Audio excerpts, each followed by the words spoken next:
दोस्तों एनएसडीएल की बात करो कंपनी ने क्वार्टर वन के रिजल्ट को डिक्लेयर कर दिया। इस बार कंपनी का प्रॉफिट तो 15% बढ़ा है, लेकिन रेवेन्यू में 7.5% की गिरावट हुई है। तो क्या क्या इस बार अचीव किया और कहाँ पे कमजोरी रह गई उसको अच्छे से समझेंगे। इस रिजल्ट के बाद आगे की क्या संभावना बन रही है, क्योंकि आईपीओ की लिस्टिंग के बाद ही आप देखिए एनएसडीएल ने बहुत बड़ी दौड़ लगा ली है, करीब 80% दौड़ चुका है। ऐसे में क्या आने वाले समय में और तेज़ी बनेगी? ये अपनी पेयर कंपनियों की तुलना में क्या महंगा हो गया है या फिर अभी भी गुंजाइश बाकी है, उसको अच्छे से समझेंगे। सबसे जो बड़ी बात है कि इस समय बाज़ार में दो ही देख सकते हो कि कंपनियां हैं जो डिपॉजिटरी सर्विस प्रोवाइड करती है, और वो है सीडीएसएल और एनएसडीएल।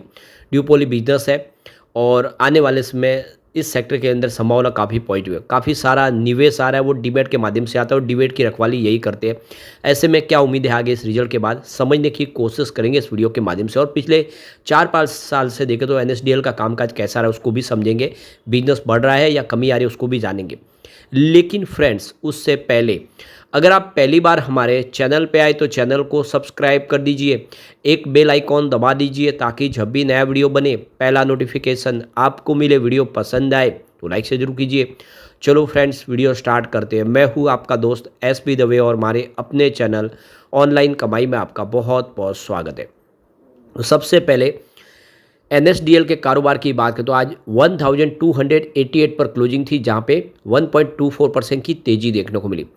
इससे पहले स्टॉक 1352 तक चला गया, यानी आज इंट्राडे में 1350 को इसने क्रॉस किया, जबकि 800 में इसका 6 तारीख को आईपीओ आया था। उसके बाद लिस्टिंग 880 पे हुई, 880 से 1350 तक पहुंचा, ज़बरदस्त रिटर्न दिया और जिसने बाजार से खरीदारी की उसको भी शानदार रिटर्न मिला। आज भी इसने पॉजिटिव क्लोजिंग दिया, लेकिन रिजल्ट थोड़ा सा कमज़ोर है, उसमें कोई खास दमदारी देखने को नहीं मिली, क्योंकि प्रॉफिट में मात्र 15% की तेज़ी बनी है, तो रेवेन्यू में भी 7.5% की गिरावट हुई। प्रॉफिट 90 करोड़ के आसपास रहा है।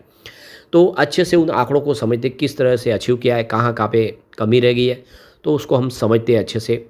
तो यहाँ पे देखो कि सबसे पहले हम बात करें रेवेन्यू फ्रॉम ऑपरेशन, जिसमें आप देख सकते हो कि क्वार्टर वन फाइनेंशियल 2025 की बात करें तो 337 करोड़ के आसपास बताया था, और इस बार अगर आप देखें तो 312 करोड़ के आसपास रहा है, यानी रिवेन्यू में कमी आई है। और बात करें अगर हम Q4 फाइनेंशियल 2025 की यानी पिछले क्वार्टर की, तो 363 करोड़ के आसपास था। यानी आप देखें तो रिवेन्यू में कमी आई है, चाहे आप क्वार्टर ऑन क्वार्टर बेसिस पे देख ले या ईयर ऑन बेसिस पे देख ले, तो आपको रिवेन्यू कम होता हुआ बिल्कुल दिखाई देगा यहाँ पे क्लियरली। अब बात करें अदर इनकम की, तो इस बार 27.6 करोड़ की अदर इनकम थी पिछले साल फाइनेंशियल 2025 में Q1 में। इस बार अदर इनकम 34.8 करोड़ के आसपास थी, और पिछले क्वार्टर की बात करो 30.2 करोड़ के आसपास थी, यानी इस बार अदर इनकम बढ़ी है कंपनी की। टोटल इनकम की बात करें तो पिछले साल सेम क्वार्टर में 364 करोड़ की टोटल इनकम बताई थी, इस बार टोटल इनकम 346 करोड़ के आसपास रही है, यानी ईयर ऑन बेसिस पे देख सकते हो कि इनकम में कमी आई है। और पिछले क्वार्टर की बात करें क्वार्टर 4 की, तो 393 करोड़ के आसपास थी, यानी क्वार्टर ऑन क्वार्टर बेसिस पे भी इनकम में कमी आई है। अब अलग अलग खर्च की बात करें, इसमें देखें तो एम्प्लॉय बेनिफिट खर्च की बात करें तो 31.9 करोड़ के आसपास था पिछले साल सेम क्वार्टर में, इस बार 38.3 करोड़ के आसपास, यानी एम्प्लॉय बेनिफिट खर्च बढ़ा है। पिछले क्वार्टर में ये 36.9 करोड़ के आसपास था। तो क्वार्टर ऑन क्वार्टर बेसिस पे भी और ईयर ऑन बेसिस पे भी खर्च में वृद्धि हुई है, जबकि बिजनेस में कमी आई है। बात करें यहाँ पे डेप्रीशिएशन एंड यहाँ पे अमोर्टाइजेशन के एक्सपेंस की, तो ये 7.8 करोड़ के आसपास था पिछले साल सेम क्वार्टर में, इस बार 9.6 करोड़ के आसपास है, जबकि पिछले क्वार्टर में 10.2 करोड़ के आसपास था। अब फाइनेंस कॉस्ट की बात करें, इस बार 0.7 करोड़ के आसपास रही है पिछले क्वार्टर, और इस बार 1.6 करोड़ के आसपास रही है इस बार, और पिछले क्वार्टर में 1.2 करोड़ के आसपास थी। तो यहाँ पे contribution to investor protection fund की बात करो 3.3 करोड़ के आसपास था पिछले साल सेम क्वार्टर में, इस बार 4 करोड़ के आसपास रहा है, और पिछले क्वार्टर में 3.8 करोड़ के आसपास था। अब अदर एक्सपेंसेस की बात करें तो टोटल आप देखें तो 221 करोड़ का आपको अदर एक्सपेंसेस दिखाई देगा पिछले क्वार्टर में, इस बार वो घट के 174 करोड़ के आसपास रहा है, और पिछले क्वार्टर की बात करिए 231 करोड़ के आसपास। तो इस बार अदर एक्सपेंसेस में आपको कमी होती हुई दिखाई देगी। अब टोटल खर्च की बात करें तो 265 करोड़ का खर्च बताया था पिछले साल सेम क्वार्टर में, इस बार 228 करोड़ के आसपास है। इसका मतलब ये है कि खर्च में कमी आई है। पिछले क्वार्टर में भी 283 करोड़ के आसपास खर्च था, तो क्वार्टर ऑन क्वार्टर बेसिस पे भी खर्च कम हुआ है। अब यहाँ पे देख सकते हो कि प्रॉफिट बिफोर टैक्स की बात कर ले तो 100 करोड़ का प्रॉफिट बिफोर टैक्स बताया था पिछले साल सेम क्वार्टर में। इस बार 118 करोड़ के आसपास रहा है प्रॉफिट बिफोर टैक्स, और क्वार्टर 4 में था 110 करोड़ का।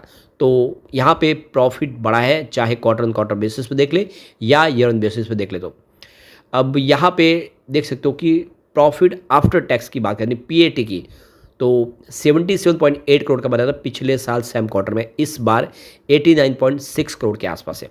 तो ईयर ऑन बेसिस पे बिल्कुल यहाँ पे प्रॉफिट आफ्टर टैक्स में वृद्धि हुई है, और पिछले क्वार्टर में 83.30 करोड़ के आसपास था, तो क्वार्टर ऑन क्वार्टर बेसिस पे भी वृद्धि हुई है। ओवरऑल देखें तो प्रदर्शन अच्छा रहा है, रेवेन्यू थोड़ा सा घटा है लेकिन प्रॉफिट में वृद्धि हुई है। उत्साहवर्धक आंकड़े हैं। अब इसका अचीवमेंट देखें तो ये देखो कि इंडिया की सबसे पहली और लार्जेस्ट डिपॉजिटरी सर्विस है जो 1996 में शुरू हुई थी। यहाँ पे 99.99% सर्विस वैल्यू जो है सिक्योरिटीज एफपीआई डीमेट होल्डिंग इनके पास। और आप देखें तो यहाँ पे इनका जो मार्केट शेयर है देखें वो 69.5% का है, काफ़ी बड़ा मार्केट शेयर है। और यहाँ पे टोटल डीमेट का जो कस्टडी वैल्यू देखें तो 86.6% की है, और 96.98% के देखो मार्केट शेयर वैल्यू है डीमेट सिक्योरिटीज़ की। 73.2% की मार्केट शेयर वैल्यू देखें तो अनलिस्टेड कंपनीज़ की है। तो आप समझ ही सकते हो ये काफ़ी बड़ी डिपॉजिटरी है। अगर हम इसको साल दर साल के हिसाब से देखो तो आपको समझ में आएगा कि बिजनेस लगातार ग्रो कर रहा है। मार्च 2022 में सेल्स 761 करोड़ के आसपास था, जो मार्च 25 में 1420 करोड़ तक पहुँचा है। बिल्कुल डबल हो गया सेल्स पिछले 4 सालों में। खर्च भी उसी हिसाब से डबल हुआ है। 522 करोड़ का खर्च था मार्च 2022 में, जो मार्च 25 में 1045 करोड़ तक पहुंचा है। ऑपरेटिंग प्रॉफिट में भी वृद्धि हुई है। मार्च 2022 में 239 करोड़ के आसपास था, जो मार्च 25 में 376 करोड़ तक पहुंचा है। अदर इनकम भी बढ़ी है, डबल हुई है लगभग 60 करोड़ के आसपास मार्च 2022 में, जो 25 में 117 करोड़ के आसपास पहुंची है। प्रॉफिट बिफोर टैक्स की बात करूँ 278 करोड़ का बताया था मार्च 2022 में, जो मार्च 25 में 453 करोड़ तक पहुंचा है। नेट प्रॉफिट की बात करें तो 213 करोड़ का नेट प्रॉफिट बताया मार्च 2022 में, जो 25 में 343 करोड़ तक पहुँच गया। वाकई में काफ़ी शानदार रिजल्ट रहा है। साल दर साल के हिसाब से देखें तो कंपनी लगातार ग्रो कर रही है। इसका अगर शेयर होल्डिंग पैटर्न देखें तो इसमें आपको सबसे बड़ी जो होल्डिंग है वो नेशनल स्टॉक एक्सचेंज की दिखाई देगी, यानी देख सकते हो कि एनएससी की 15% की होल्डिंग है। उसके बाद में आईडीबीआई बैंक की 15% की होल्डिंग है, और एचडीएफसी बैंक की यहाँ पे 6.9% की होल्डिंग है, और स्तुति की देखें तो यहाँ पे आपको 5.1% की होल्डिंग दिखाई देगी। और डच बैंक की यहाँ पे 5% की होल्डिंग है। सिटी बैंक एनए की 3.1% की होल्डिंग है। एचएसबीसी की 3.1% की होल्डिंग है। स्टेट बैंक ऑफ इंडिया की 3% की होल्डिंग है। यूनियन बैंक ऑफ इंडिया की 2.6% की होल्डिंग है। कैनरा बैंक मुंबई की 2.3% की होल्डिंग है। Small cap world fund INC capital की 1.1% की होल्डिंग है, और एलआईसी की 0.9% की होल्डिंग है। बैंक ऑफ बड़ौदा की 0.6% की होल्डिंग है, और अदर्स की 36.3% की होल्डिंग है। तो ये टोटल 100% शेयर होल्डिंग पैटर्न आपको सामने दिखाई देगा। अब एक ही यहाँ पे प्रॉब्लम है, वो है कि पी रेशियो में ये महंगा हो गया अपनी पेयर कंपनियों की तुलना में। सीडीएसएल की बात करें तो देख सकते हो कि इसका पी रेशियो 65.17 का है, और मार्केट कैप 32,221 करोड़ का है, और मार्केट कैप के लिहाज से सबसे बड़ी कंपनी है।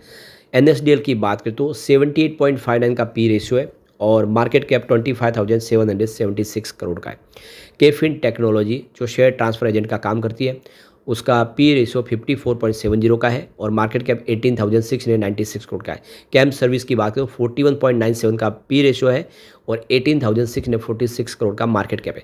अब इस लिस्ट में अगर आप देखेंगे तो एनएसडीएल सबसे महंगा दिखाई देगा पी रेशियो के हिसाब से, और इसीलिए आने वाले समय यहाँ पे थोड़ी सी दबाव की स्थिति बन सकती है, क्योंकि स्टॉक लगातार दौड़ चुका है लिस्टिंग के बाद। ऐसे में थोड़ी सी यहाँ पे थकावट देखने को मिल सकती है, पर लॉन्ग टर्म के लिए स्टॉक बहुत अच्छा है।